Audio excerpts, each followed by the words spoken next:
လွန်လှပတဲ့မျိုးသမီးတယောက်အိမ်နေရန်ကိုမြည်ပြီးသူ့နဲ့ပျော်ပါလို့ရကြောင်းဒူတကာကိုလက်ရက်ခေါ်နေခဲ့တယ်။မျက်နှာမှာတော့မျောလင့်ချက်ကင်းမဲ့တဲ့ခံစားချက်တွေနဲ့ဒီလိုအကြောင်းမဲ့ခေါ်နေတာတော့မဟုတ်ဘူး။သူမကနာမည်ကြီးထိတ်တန်းအပြောမဲ့တူးမဲ့ဖြစ်ပါတယ်။ဒီလိုထက်တန်းဆန်တဲ့ယောဂီနဲ့မျိုးသမီးတူကဒီလိုဝါကိုလွယ်လွယ်ရောက်လာတာတော့မဟုတ်ဘူး။စတာကတော့ငယ်ရွယ်စဉ်တည့်ရွယ်ကြွေတိုင်းရင်ခုန်တက်တာကပဲ။တချိန်လုံးကအရန်ချစ်ကြတဲ့ချစ်သူနှစ်ဦးဘုံဘေးမျိုးကြီးကိုတွားလဲဘူးထွက်လာခဲ့ကြတယ်။တရုတ်ဆောင်တာဝါသနာပါတဲ့ကောင်မလေးကိုရုပ်ရှင်မင်းသမီးဖြစ်စေရမယ်ဆိုတဲ့ကြောင်းပြခြင်းနဲ့ခေါ်လာခဲ့တယ်။တနေ့တော့ကောင်လေးကအလွန်ထူးခြားတဲ့အိမ်ကြီးတစ်လုံးစီကိုခေါ်ဆောင်လာခဲ့ပါတယ်။ကောင်မလေးကဒီလိုလူနေမှုဘဝမျိုးကိုသဘောမကျဘူး။တခြားနေရာသွားရအောင်ပြောတော့ဒီမှာဆင်းပြေပါတယ်ဒီနာခဏနေကြအောင်အတော်ကိုသွားရှာလိုက်အောင်ပဲပြောကထွက်သွားခဲ့တယ်။ဟိုဒီလိုက်ကြည့်လိုက်တော့ဦးနိုင်လူတို့လိုမျက်နှာသားနဲ့လူတွေမြင်ပြီးလန့်သွားတယ်။နီးရခန်းစီဝင်ပြေးသွားတော့ဒီအဆောင်ပိုင်ရှင်ရှီလာဆိုတဲ့အမျိုးသမီးကြီးနဲ့တွေ့ပြီးသူ့ကိုအခန်းတစ်ခုစီစဉ်ပေးလိုက်တယ်။အញ្ញမ်းထူးဆန်းတဲ့နေရာမို့တတိကြီးထားပြီးခန်းထဲဝင်သွားချိန်မှာတော့အဲ့ဒါဟာသူ့ဘွားရဲ့ငရဲလိုခန်းကြီးတစ်ခုဖြစ်လာခဲ့တယ်ဒီမိမကြီးကပြည်တန်စာခေါင်းကြီးဖြစ်ပါတယ်သူမကိုလည်းရွှေကြမလေးလို့ဖို့နှုတ်ဆက်နီမျိုးစုံနဲ့နှုတ်ဆက်ကြတယ်နောက်ဆုံးတော့သူမဟာအဲ့ဒီဆောင်ကြမြိုင်မှာအလှပစုံမိန်းကလေးတစ်ယောက်ထစ်လာခဲ့ပြီးသူမရဲ့ရွှေကြဘွားကိုလည်းကြေနက်နက်ကြီးကိုခံယူလိုက်ပါပြီသူမဟာညနေဘက်ရောက်တိုင်းအဆောင်ပြန်ကိုထွက်ကနေရန်တကူကိုအမိပြုပြီးလက်တစ်ဖက်ကိုဆန့်ထုတ်ကသူမခန္ဓာကိုယ်ကိုရောင်ချနေကြရတယ်သူမကိုခေါ်ယူမဲ့သူစီမအထဲဝင်ပြီးဖောက်ရဲ့အလိုတော်ကြဖျော်ဖြေပေးရတာပါအဲ့ဒီနေ့ကတော့သူမဘဝရဲ့ထူးခြားဆုံးနေ့တစ်နေ့ပါ။ဘာကြောင့်လဲဆိုသူမကိုရောင်စားခဲ့တဲ့အကျွေးခြေတဲ့နေမလို့ရှီလာဆိုတဲ့ခေါင်းကြီးကသူမရတင်ရထိုက်တဲ့ငွေကိုလာပေးချိန်မှာတော့မီးရှို့ပြီးဒီမီးအလင်းရောင်ကသူမဘဝကိုအလင်းရောင်ရစေရမယ်လို့ပြန်ပြောလိုက်ပါတယ်။ဒီလိုနဲ့အဆောင်မှာရှိတဲ့လူတိုင်းနဲ့အဆင်ပြေအောင်နေတယ်။ရှိတာအကုန်ပေးကမ်းတယ်။အားလုံးကိုကူညီဆောင်ပါတယ်။ဒီသိငယ်တဲ့လူအုပ်ကြားထဲမှာသူမကခေါင်းဖော်နိုင်လာတယ်။လူတိုင်းကိုဩဇာညောင်းလာတယ်။တနေ့တော့ရှီလာကိုရာဇဒန်တစ်ခုပို့လိုက်တယ်။ဒီနေ့သူဒီကိုရောက်တာတနစ်ပြေထိမ့်မနဲ့အလုံနားပြီးရုပ်ရှင်သွားကြည့်မလို့ပြောလိုက်တယ်။ရှီလာကနင်တို့အားလုံးသွားနေရင်ငါရွှေကြဝင်လို့ရမလား။ငါစီပါရီတော့အထိကိမခံနိုင်ဘူးဆိုတော့ရုံးနေတောင်တပတ်တစ်ခါနားရရှိသေးတာ။ကျမတို့ကဘာကြောင့်နားလို့မရမှာလဲ။ကောင်မလေးတွေထွက်ကြရုပ်ရှင်လိုက်ပြမယ်လို့ပြောလိုက်တယ်။သူမရဲ့ဩဇာအပြည့်နဲ့စကားအောင်မှာကြောက်လန့်နဲ့အပြင်ထွက်သွားကြတဲ့ကောင်မလေးတွေကိုကြည့်ပြီးရှီလာတယောက်ဘာမှမပြောနိုင်ဖြစ်နေတဲ့တဲ့လျှာဆောင်ထပ်တဲ့ခံကူးကတော့ယုံကြည်မှုအပြည့်နဲ့ထွက်သွားခဲ့တယ်ရုပ်ရှင်ရုံပေါ်ရောက်တော့ခွင့်လေးယူတတ်တဲ့လူတယောက်ကခံကူးရဲ့အလှကိုငင်းပြီးဘလောက်ပေးရမလဲငါနဲ့ပျော်ပါဖို့လိုက်ခေလို့လာပြောနေတဲ့သူကိုလူအုပ်ကြတဲ့ပါးကိုဆက်တိုင်လိုက်ချပစ်လိုက်ကငါတော့မှတနေ့၄တောင်အေးစင်းနားလို့မရဘူးလားမေးလိုက်တယ်လူကြားတဲ့ပါးချခလိုက်ရတဲ့လူကတော့ရှက်ရမ်းပြီးရေပြနေအောင်ပဲတတ်နိုင်တော့တယ်တ냐တော့အញ្ញမ်းနောက်ကြမှာဧည့်သည်တယောက်ရောက်လာခဲ့တယ်ညာကြီးချင်းမတော်အိပ်ပြန်လွတ်လိုက်ဖို့ပြောလိုက်တယ်ဒီလူကကြေးကိုနှစ်ဆပေးတယ်ဆိုတော့အိတ်နေတဲ့ခံကူးကိုအခန်းထဲထိလာနိုးပြီးဧည့်သည်ကိုဖျော်ဖြေဖို့လွတ်လိုက်တယ်ဒါပေမဲ့သူမသိလိုက်တာကခူးလာတဲ့ဖောက်တဲ့ဟာကာမစည်းစိမ်ကိုခံစားတာထက်မိမသားတယောက်ကိုအကျန်းဖတ်ရတာပို့တဘိုးကျနေခဲ့တဲ့စိတ်တစခင်းနေသူတူဆိုတာပဲမူမမန်ဧည့်သည်ချင်းတွေကိုကြည့်ပြီးထွတ်ပြေးကိုကြံပြီးမဲ့စပင်ဆွဲပြီးခေါ်သွားတာခံလိုက်ရတယ်သူမရဲ့ကူညီတောင်းတဲ့အော်ဒန်ကြောင့်တဆောင်လုံးကလူတွေဝိုင်းလာချိန်မှာတော့ကောင်းကြီးရှီလာကဟန်ပြငိုပြီးတကားဖွင့်ဖို့ပြောနေခဲ့တယ်မနဲ့လင်းတော့သူမတကိုယ်လုံးဒဏ်ရာတွေအပိနဲ့လက်တစ်ဖက်ကလည်းကျိုးသွားခဲ့တယ်ဝမ်ဘိုက်ကဒဏ်ရာဆို73ချက်တောင်ချုပ်လိုက်ရတယ်မျက်နှာတစ်ခုလုံးလဲညိုမဲဆွဲပြီးလာပေါင်းများစွာဆေးကူးသားမှုခံယူလိုက်ရပါတယ်ဆေးရုံမှာလဲလူနာချင်းနေမေးရမယ်အစားသူ့ငွေဆုံးရှုံးသွားတာကိုပဲထိုင်ပြီးပြောနေခဲ့တယ်ဆေးရုံမှာလဲရွှေချဖြစ်နေလို့ခွေးချဆက်ဆံတာခံနေရတယ်လူတွေမနေတဲ့ပစ္စည်းထားတဲ့အခန်းကိုပြောင်းရွှေ့တာခံလိုက်ရတယ်ဆေးရုံကပြန်ဆင်းလာချိန်မှာတော့သူမအားကိုးလို့ရမယ့်လူတယောက်ကိုတွားတွေ့ခဲ့တယ်သူကတော့ဒီမြို့ရဲ့အာဏာရှိဆုံးယာဟင်ဆိုတဲ့လူပဲဖြစ်ပါတယ်သူနဲ့စကားနည်းနည်းပြောချင်လို့ပြောလိုက်တယ်ဆရာကဒီမြို့မှာအလုပ်ကိုတန်ဖိုးထားပြီးမှန်ကန်လုတ်တက်တယ်ဆိုပြီးနာမည်ကြီးနေတယ်လို့ကျမသိထားပါတယ်ဒီလိုပဲဆရာကဆရာအလုပ်ကိုတန်ဖိုးထားတယ်လို့ကျမကလည်းကျမအလုပ်ကိုတန်ဖိုးထားတယ်ဒါပေမဲ့ဆရာရဲ့တပည့်တယောက်ကကျမစီလာပြီးရက်ဆက်တဲ့အပြုမှုတွေလာရောက်ပြုမှုသွားတယ်အဲ့ဒါကိုဆရာဘလို့ဖြေရှင်းပေးခြင်းလဲလို့မေးပြီးဘိုက်ကချုပ်ချောင်းကိုလှန်ပြလိုက်ချိန်မှာတော့ယာဟင်ကသူ့နောက်တစ်ခေါင်မင်းစီပြန်လာရင်ငါစီကိုအကြောင်းကြားပါငါတာဝန်ယူဖြေရှင်းပေးမယ်လို့ပြောလိုက်မင်းရဲ့စေကူထစရိတ်ကိုလည်း ငါဝိတ်တာဝင်ယူပါမယ်ဆိုတော့ကျေးဇူးတင်ကြောင်းပြောပြီးပြန်လာခဲ့တယ်အဆောင်ရောက်တော့အရင်တစ်ခေါက်ကလူပြန်ရောက်လာခဲ့တယ်သူ့ရဲ့ငွေကိုရေးလို့သုံးပြောက်မှုကြောင့်ရှီလာလဲငွေမျက်နှာတစ်ခုတည်းနဲ့သဘောတူလိုက်တယ်ဒီတစ်ခါတော့ရဟင်စီကြိုပြီးသတင်းပို့ထားလိုက်တယ်သူမအခန်းထဲရောက်တော့စိတ်ပုတ်တဲ့မျိုးသမီးကြီးကခန်းထဲကအော်တန်တွေဘယ်သူမှမကြားအောင်တချင်းထန်ကိုအကျဲကြီးဖွင့်ထားလိုက်တယ်ခဏကြာတော့ရာဟင်ကသူ့တပည့်တွေနဲ့ရောက်လာပြီးကာမဘီလူကြီးကိုဂုတ်ကဆွဲပြီးအပြင်ကိုခေါ်လာခဲ့တယ်သူစီးလာတဲ့ကားနဲ့ခေါင်းကိုစောင့်ပြီးမသေးယုံလေးထားခဲ့တယ် ဒီနေ့ကစပြီးကန်ဂူတို့စိတ်ကြီးဝင်းကအလုတ်မလုတ်တော့ဘူးခေါင်းကြီးလဲကလန့်ကစန်တီပြန်ပြောတတ်နေခဲ့ပြီဒီလိုနဲ့ကန်ကောင်းကျင်တော့ဂရင်းဘော့ပိုက်ဆံဖတ်ပြီးအောက်ပုံမဆင်းသွားတဲ့ရှီလာတယောက်ကိုကန်ဂူတို့အဖွဲ့ကတင်ညိုပိတ်လိုက်ရတယ်နေရင်ထိုင်ရင်သူမကရွှေချခေါင်းဆောင်ထူသွားခဲ့ပြီဒီလိုနဲ့ကျေနပ်ပြီလားဆိုတော့ဒါကအစအပဲရှိသေးတယ်သူမရီမန်းချက်ကနိုင်ဟီလောကတဲ့ခြေစုံပြည့်ဝင်ပြီးအာနာရှိတဲ့သူတယောက်ဖြစ်လာဖို့ပဲတနေ့မြို့သေးပတ်သွားနေတော့အသက်စလီနေအရွယ်ကောင်းမလေးတယောက်ရွှေကြားလို့ဖို့ခေါင်းကြောမှာပြီးလှိုင်းသွေးလို့မရဖြစ်နေခဲ့တယ်။ကန်ဂူကိုမြင်တော့ကောင်မလေးလက်ခံလောင်ဖြိုးပြဖို့အကူအညီတောင်းလိုက်တယ်။ကန်ဂူလေးဝင်သွားပြီးကောင်မလေးကိုဖြောင်းဖြော်ကြည့်ပေမဲ့မရဘူး။ကန်ဂူစေဘူးလီနဘူးထုတ်တီတဘူးကိုရွှေရင်အိမ်ပြန်ရမယ်။နောက်တဘူးကိုရွှေရင်ဒီမှာတေရမယ်လို့ပြောလိုက်တယ်။ကောင်မလေးကတေဖို့လမ်းကိုပဲရွှေချယ်လိုက်တော့ကန်ဂူစိတ်ဓာတ်တွေကြီးပြော်သွားတယ်။ကောင်မလေးကိုပေါက်စေးတဲ့6စားလောက်ပိုးပေးပြီးပြန်ရွေးသွားခဲ့တယ်။ အဆောင်ပြန်ရောက်တော့ကားလည်းမဖြတ်ဒီကောင်မလေးကိုအိမ်ပြန်ဖို့ပေးဖို့ပြောလိုက်တယ်။သူ့ရဲ့ပိုင်ဆိုင်မှုတွေကိုခုလိုနေရာတွေမှာတုံးပစ်လိုက်ရင်ရွေးကောက်ပွဲဘလို့ဝင်ပြိုင်နိုင်တော့မလဲ။အနိုင်ရဖို့အတွက်ငွေရှိဖို့လည်းလိုသေးတယ်လို့သူမလက်အောက်ကယူကတတိပေးလိုက်တယ်။ကန်ဂူကဒါလည်းနိုင်ရန်ကြီးပဲနေတော့မသိပါဘူး။သူ့ကိုသာအိမ်ရအောင်ပို့ပေးလိုက်လို့မှားလိုက်တယ်။နောက်ကနေ့ရောက်တော့အဝတ်ဒီဇိုင်နာအဖွဲ့မှာလူသစ်ကောင်လေးတယောက်ပါလာခဲ့တယ်။ကန်ဂူရင်စိုက်ဒီကိုက်ဒီတိုင်းရင်ချာရင်အတွေ့အကြုံနှုတ်နွယ်သေးတဲ့ကောင်လေးကရင်ကုန်တန်ဒီမြန်းနေတာကိုတတိထားမိသွားတဲ့ကန်ဂူကအတွေ့အကြုံရှိသူပြပြထီကဘာရီကဘာရီလုံနေခဲ့တယ်။တိုင်းလို့ပြီးသွားတော့အဝိရကာလာတဲ့ကြည်အောင်လို့ပြောလိုက်တယ်။ကောင်လေးကလည်းကြိုက်တာယူပါပါလုံးကအဖြူလေးကြီးပဲဆိုတော့ကန်ဂူကညိုးငယ်အိမ်မျက်နှာသားနဲ့ငါနဲ့အဖြူရောင်ကထိုက်တန်မှုရှိသေးရဲ့လားအဖြူရောင်ဝစ်လို့ငါနာခဲ့ကြီးဖြူစင်သွားမလားဘလောင်းထိဖြူလဲကြီးယူလောက်ဖြူလားမီးဟိုးလောက်ဖြူလားနှင်းလောက်ဖြူလားနွားနိုးလောက်ဖြူလားစာလွတ်လောက်ဖြူလားလို့ခုံပေါ်ထိုင်ပြီးပြောနေခဲ့လေကောင်လေးကဖြူရောင်ဖြူစင်မှုမှာအယောင်မရှိပါဘူးဖြူစင်တန်ရွှင်နေခြင်းတခုသာလာပါဆိုတော့ဂန်ကူလင်းလက်သွားတယ်ဒီလိုနဲ့သူတို့ညအောင်ရင်းနှီးသွားကြယုံမကမမနာမောင်လေးတွေပါဖြစ်သွားကြတယ်ရွှေကြတူအပေါ်တန်ဖိုးထားတဲ့ကောင်လေးရဲ့မြစ်တာတွေကိုဂန်ကူတယောက်ခံစားမိလာခဲ့တယ်ပူးတွဲသွားလာထိနှိကြတယ် တစ်ဖက်မှာလည်းရွေးကောက်ပွဲပလိုင်ဘက်ကမဲဆွဲပွဲကိုကြိတ်ကြိတ်တိုးကျင့်ပါနေတယ်။လေသာပဒင်းကွန်တွေကြည်နေတဲ့ဂန်ဂူတယောက်ကြံတခွင့်ရသွားတယ်။သူမကိုညီမတယောက်လိုသဘောထားတဲ့ယာဟင်စီလာခဲ့တယ်။ယာဟင်ရောက်လာတော့သူမယူလာတဲ့ယာကုကိုအားရပါရစားနေတဲ့ယာဟင်ကိုကြည့်ရင်သူမအရဲစွန်ပြီးစကားတခွန်းပြောလိုက်တယ်။မကြခင်ရွေးကောက်ပွဲကျင့်ပါတော့မယ်။ကျမရဲ့ပြိုင်ဘက်ကနာမည်ကြီးယာပိုင်တယောက်ဖြစ်နေတယ်။သူ့ကိုနိုင်မို့ဝင်ငွေခိုင်တဲ့အလုပ်တစ်ခုလိုနေတယ်။ယာဟင်ကမင်းငွေလိုလို့လားဒီတိုင်းအားနာနေရင်အတိုးနဲ့ထားပြီးမယ်လို့ပြောလိုက်တယ်။ဂန်ဂူကတခြားတစ်ခုပါ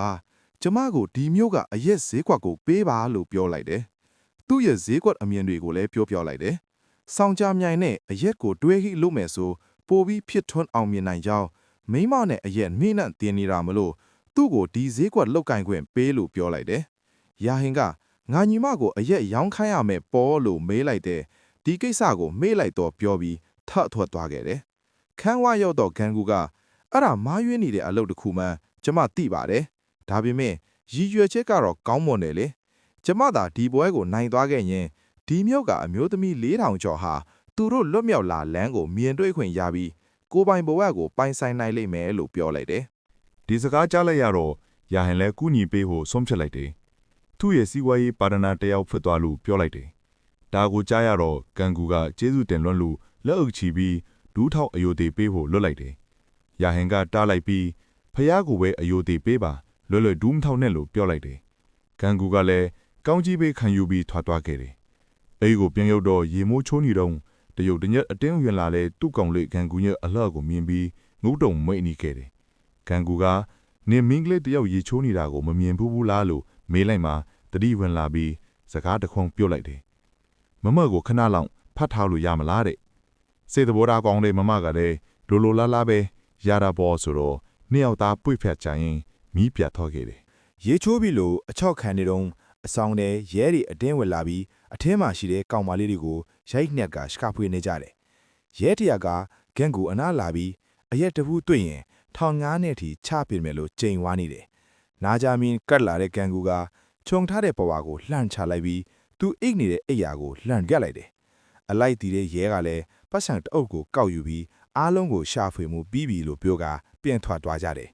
နောက်ထပ်ရဲပြောက်ကသူလဲပေါက်စုလိုချင်လို့ဂန်ကူကိုလူလိုဝင်ရှာဖွေနေအောင်ဒရင်းပေးလိုက်တာကရားပိုင်ပဲလို့ပြောပြနေတယ်ကလေးတောင်တီးတဲ့လဲကွက်တွေကိုမာကိုလာပြောနေတယ်တွန်းဆန်းလို့ပြောပြီးသူ့ကိုယ်ဝါကိုပြန်ချုံကစိန်ပြန်ခတ်နေလိုက်တယ်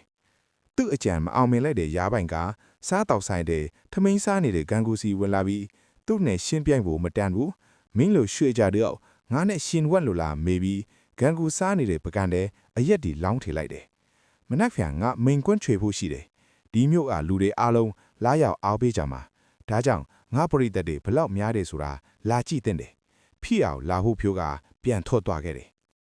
မနှက်ဖြန်ရောက်တော့ရာပိုင်းမိန်ခုံးပြောတဲ့ခန့်မှာတဲ့ဂန်ကူတယောက်ဝင်လာခဲ့တယ်အထက်ရောက်တော့မိန်ခုံးပြောခွင့်မှာနားထောင်သူတယောက်မှမရှိတာကိုကြည့်ဂျင်းနဲ့ဂျင်းနဲ့နီးခဲ့တယ်သူနဲ့လာပြန်ရင်ရွှေကောက်ဘက်ကြလဲခုလိုပဲဖြစ်လိမ့်မယ်လို့ဂန်ကူကတတိပေးခဲ့လိုက်တယ်ဒီလိုတယောက်မှမရှိရတဲ့အကြောင်းရင်းကရုပ်ရှင်ကိုတဏီလုံးအခမဲ့ပလခိုင်းထားလို့အားလုံးကရုပ်ရှင်တွားကြည့်နေလို့ပဲအိမ်ပြန်ရောက်တော့ဘေးအိမ်ကကောင်မလေးတယောက်ထလောင်အိမ်ထဲမှာအိတ်နေတာကိုမြင်တော့သူမိဘတွေကိုတွားဆုံစမ်းကြည့်တာအမေဖြစ်သူကမြစ်ထာစိတ်ပြေးပါစွာနဲ့ဒီလိုဖြစ်အောင်ဘိန်းတိုက်ထားတာနောက်3လရက်ဆိုသူ့ကိုရွှေကြားဆောင်ကိုရောင်းတော့မှာဘိန်းရှုံလေးနဲ့မှိတ်နေမှရောင်းလို့ရမှာနို့မို့ဆိုကလန်လက်ဆန်လို့ဦးမလို့ပြောလိုက်တယ်ဂန်ကူကဒီတိုင်းသာဆိုသူ့ဘဝဆေးဆွဲကြီးဘဝပြတ်သွားလိမ့်မယ်ဆိုတော့ဘာဘဝလဲဒီခေတ်ဒီကာလမှာမိမသားတယောက်ကအစာစားရတော့ခြေတော့မကားပဲရင်တောင်းစားပါရမယ်လို့ပြောလိုက်တယ်နောက်ထပ်ရွှေချယ်မှုတစ်ခုတော့ရှိသေးတယ်အဲ့ဒါကလင်းယူတာပဲဒါပေမဲ့နမဲဆိုးနဲ့ကြော်ကြားတဲ့ငါတို့ရက်ကွက်ကမိန်းကလေးတယောက်ကိုဘယ်သူကတမျက်တနိုးနဲ့ယူကြမှာလဲယူခဲ့ရင်လည်းအနုံခံမရငယ်ပဲဖြစ်မှာပေါ့ပြောလိုက်တာကိုဂန်ကူကအတွေးတစ်ခုရသွားတယ်ကောင်မလေးရဲ့အမေကိုကားပေါ်ခေါက်တင်လာပြီးသူ့ကောင်လေးအာဆန်အိမ်ကိုရောက်လာခဲ့တယ်ရွှေလန်းငွေလန်းဖောက်ဖို့လာတယ်ဆိုတော့အာဆန်ကသူ့မမသူ့ကိုစကားလာကြောင်းနဲ့ထင်ပြီးမှုရနိုင်မျက်နှာထင်နေခဲ့တယ် ဂန်ကူကသူ့မှာပါလာတဲ့ရွှေပန်းကြီးကိုအဟိမှာချပြီးရှန်နိုသားနဲ့သူ့သမီးကိုလက်ထပ်ပေးခြင်းလို့လာခဲ့တာလို့ဟုံဟုံတန်းတန်းကြီးဖြောချလိုက်တယ်အာဆန်ကတော့သူ့နာသူအယုံတိုင်းဖြစ်နေခဲ့တယ်သူ့ကိုလာဝဲတာလားဒါမှမဟုတ်ကောင်မလေးကိုလာရောင်းတာလားလို့မေးလိုက်တယ်ဂန်ကူကဒီကောင်မလေးကခုအလွန်ဖြူးစဲနေသေးတယ်နောက်4-5ရက်ဆိုသူ့ဘဝကန်ဆိုးမူးမောင်ကြတော့မယ်ဒါကြောင့်အာဆန်နဲ့အိမ်တောင်ချော်ပေးခြင်းတဲ့ပြောလိုက်တယ်ကောင်လေးရဲ့မိကသူ့ယောက်ျားစီဆုံးဖြတ်ချက်တောင်းလိုက်တယ်သူ့ယောက်ျားကရွှေကြာမတယောက်ကိုချွေးမအဖြစ်လက်မခံနိုင်ဘူးလို့ပြောတော့အာဆန်မင်းကြားလား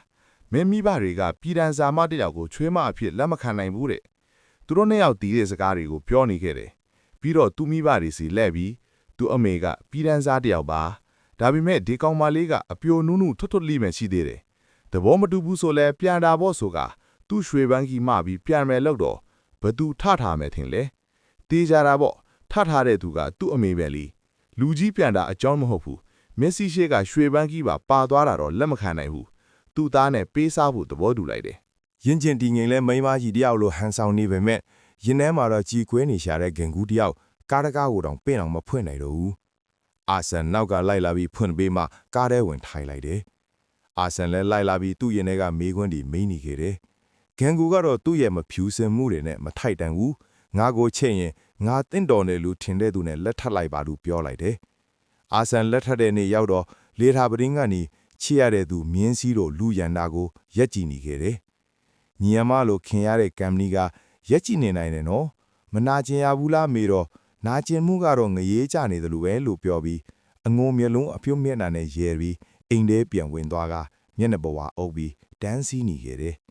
နောက်တော့ဝိုင်းထဲလုံးလို့မင်္ဂလာပွဲသွားပြီးဖြိုးပြဲပွဲသွားကြည့်နေခဲ့တယ်ဒါပေမဲ့ကြာထိုင်နေမျက်နှာကထိမ့်ချုပ်လို့ရပေမဲ့မျက်လုံးကအမိတ်မနာခံပါဆိုလို့အမြန်ပဲပြန်လာခဲ့ရတယ်အိမ်ထဲမှာတော့နေမရထိုင်မရနဲ့နှလုံးသားကိုကူစားနေရတယ်ချစ်ရသူကိုစွန့်လွတ်လိုက်ရပေမဲ့ရွေးကောက်ပွဲမှာအနိုင်ရသွားတယ်ဆိုတဲ့သတင်းကြောင့်စိတ်သက်ကိုယ်သက်နဲ့ခုံမော်သက်အောင်ပွဲကမိန်ခွန်းတပုတ်ပြောလိုက်တယ်ဘာပြောလဲဆိုတော့ရွှေကြားကပြောတာဘာရီမျော်လဲနေတာလဲ ရွှေကြာတန်းတူညီမျှကြီးပေါ့ သူကိုယ်တိုင်0ကနေ hero ဖြစ်သွားတာကိုနမူနာယူပြီးအားလုံးကိုလိုချင်တဲ့အရာရအောင်ယူဖို့ motivation ပေးလိုက်တယ် ရွေးကောက်ပွဲပြီးလို့စည်ရင်ရှင်းနေတော့12နှစ်လောက်ဝေးကွာနေတဲ့အမေစီကိုအဆက်အသွယ်လုပ်ရခဲ့တယ်အမေသမီးဂင်္ဂလေးဆိုတော့အော်အမေမန်းတီးသေးတယ်ပေါ့တခြားဘာပြောစရာရှိသေးလဲအပြင်သွားစရာရှိတယ်ဆိုတော့အမေကိုအရန်လွမ်းတယ်အဖေရောအဖေရှိလားဆိုတော့ तू မရှိတော့ဘူးစုံပြီး तू ဆုံးကနီးဂင်္ဂမိအေတောင်တောက်မသွားဘူးဘာလို့လဲဆိုနင်းနမဲပါနေလို့ပြောလိုက်ကေမဂင်္ဂတဖေဂန်ကိုလေစိတ်တွေထိခိုက်သွားပြီးဖုံးကန်ကငိုကြွေးနေခဲ့တယ်ဂင်္ဂမိအေဆိုတာနတ်ပြည်ကစီးစင်းလာတဲ့အဆိုရှိလို့မွေးဖွားခြင်းနဲ့တေဆုံးခြင်းတွေမှာဂင်္ဂမိအေကိုအသုံးပြုလိရှိတယ်ဒါကိုကြည်ချင်းအဖြစ်သူမအပေါ်အဖေဖြစ်သူဘလောက်စိတ်နာသွားမှန်းသူမသိလိုက်တယ်အဖေဆုံးတဲ့သတင်းကြားရတော့စိတ်ပြက်လက်ပြက်နဲ့အကတ်တပွဲဆင်းနွဲပြီးစိတ်ပန်းဖြေခဲ့တယ်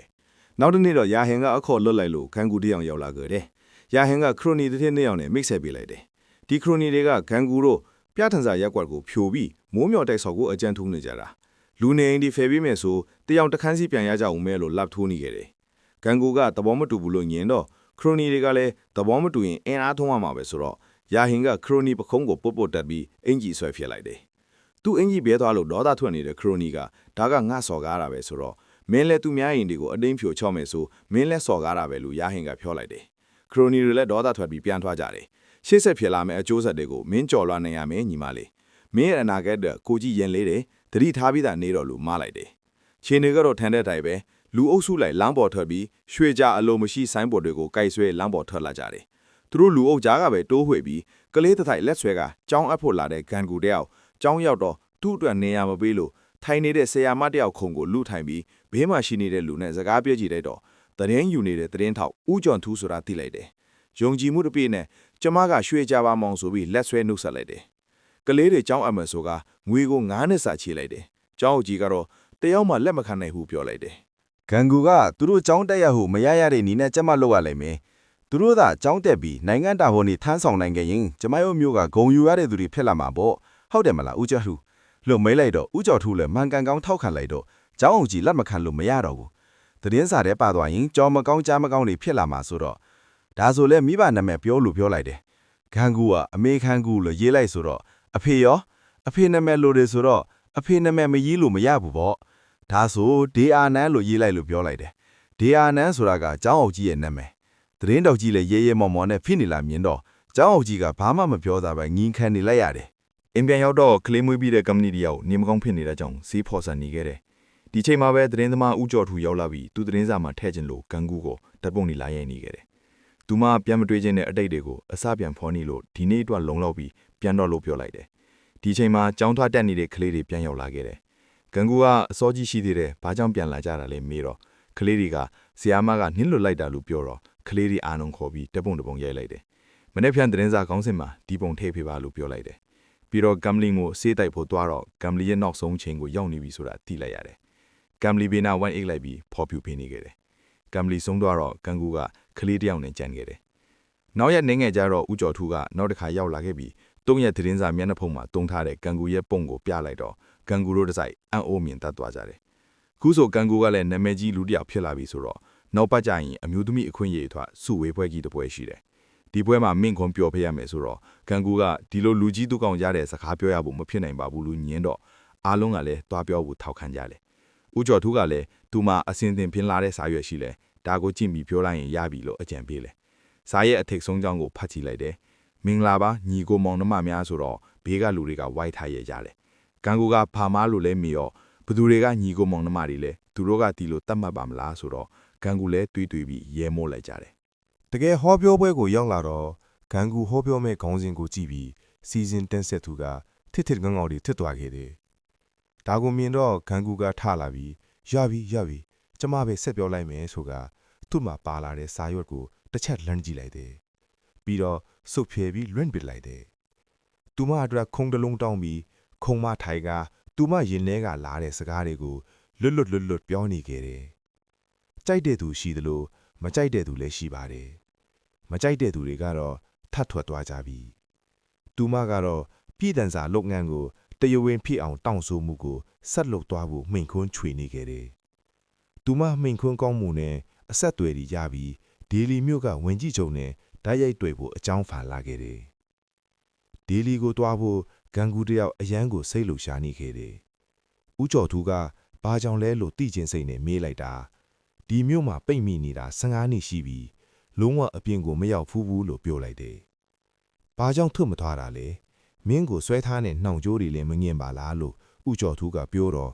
ရှိတယ်နောက်မှာ4000ကျော်သူတို့ကဝတွေအတွက်ဝင်းကြီးနဲ့တွေ့ပြီးသူ့စီကနှင်းစီပွင့်ရအောင်လုပ်ပြောက်မယ်လို့ကြုံဝါလိုက်တယ်။ဒေလီကိုယထာစီးပြီးသွားရတာဆိုတော့ယထာပေါ်မှာသူမခံစားချက်တွေကိုရှင်ဖွင့်နေခဲ့တယ်။သူ့ဘဝမှာယထာစီးမှုတာနှစ်ကြိမ်ပဲပထမတစ်ခါစီးလိုက်တာရွှေကြာထက်သွားတယ်။ဒုတိယတစ်ခါစီးရတာကတော့ရွှေကြာထစ်ပြီးမဲ့လွတ်လွတ်မှုကိုခံစားလိုက်ရတယ်။ ဒီလီရောက်တော့ဝင်ကြီးချုပ်နဲ့တွေ့ပြီးသူမရဲ့အန်ဒီရဲ့များတဲ့တောင်းဆိုချက်ကိုပြောပြခဲ့တယ်။သူမတို့ရဲ့ရွှေကြာလန်ကန်းကိုတရားဝင်ခွင့်ပြုပေးဖို့ခွင့်မပြုပေးလဲသူတို့လိုလူမျိုးတွေကဆက်လက်ရှင်တန်တီရှိနေုံမှာဆိုတော့တရားဝင်တီးပြုပေးလိုက်တာမှကျမတို့ရဲ့ရပိုက်ခွင့်နဲ့လွတ်လပ်မှုတွေကိုတောင်းဆိုလို့ရမှာနိုင်ငံတော်ကသာခွင့်မပြုတာအောက်ခြေကအရာရှိတွေကငွေယူပြီးခွင့်ပြုထားတာကျမတို့မှာအခွင့်အရေးတွေဆုံးရှုံးတယ်လို့နိုင်ငံတော်မှာလည်းအခွန်ဝင်ငွေတွေဆုံးရှုံးတယ်အောက်ခြေအရာရှိတွေလည်းအကျင့်ပြတ်ခြားစားမှုတွေပိုများလာတယ်ဆိုတဲ့နိုင်ငံကုန်ဆောင်မဲ့အချက်တွေကိုချက်ကြလက်ကြလင်းပြလိုက်တော့ဝင်ကြီးချုပ်လည်းသဘောတွေကြပြီးသူ့ညင်ထိုးနှင်းစည်းပန်းပွင့်လေးကိုခန်းကူကိုကမ်းပေးလိုက်တယ်ခန်းကူလည်းကျေးဇူးတင်ကြောင်းပြောပြီးပြန်လာခဲ့တယ်သူ့ရဲ့ရွှေကြာမျိုးတော်ကြီးပြန်ရောက်တော့ရွှေကြာလုံနှန်းကိုတရားဝင်ဖြစ်အောင်လုပ်ပေးနိုင်လို့တမျိုးလုံးကသူ့ကိုမျိုးတော်ရဲ့မိခင်လိုတင်စားကဂုံပြုတ်နေခဲ့ကြတယ်သူမရဲ့ပြိုင်ပတ်ဟေးရိုက်ကြီးရားပင်ကလည်းဂုံပြုတ်ပေးခဲ့တယ်ဒီခီးတစ်ချောင်းလုံးကူညီပေးခဲ့တဲ့ဥကျော်ထားကြီးကိုတော့ကားပေါ်ဆွဲတင်ပြီးအနန်းတပွင့်လက်ဆောင်ပေးလိုက်တယ်သူမကိုယ်တိုင်စိုက်ပျိုးပြုစုပေးခဲ့တဲ့အနက်ရောင်နှင်းစည်းကောကြီးကိုကြည်ရင်ငုံမျက်လုံးမှာအပြုံးမျက်နှာနဲ့ဇလန်းလေးကိုပြီးဆုံးသွားပါတယ်ပေးကျင်တဲ့ message ကတော့မြန်မာပြည်ကနတ်သမီးလေးတွေလည်းနတ်သမီးခွင့်လီရအောင်တောင်းဆိုကြပါလို့အားလုံးကိုကျေးဇူးတင်ပါတယ်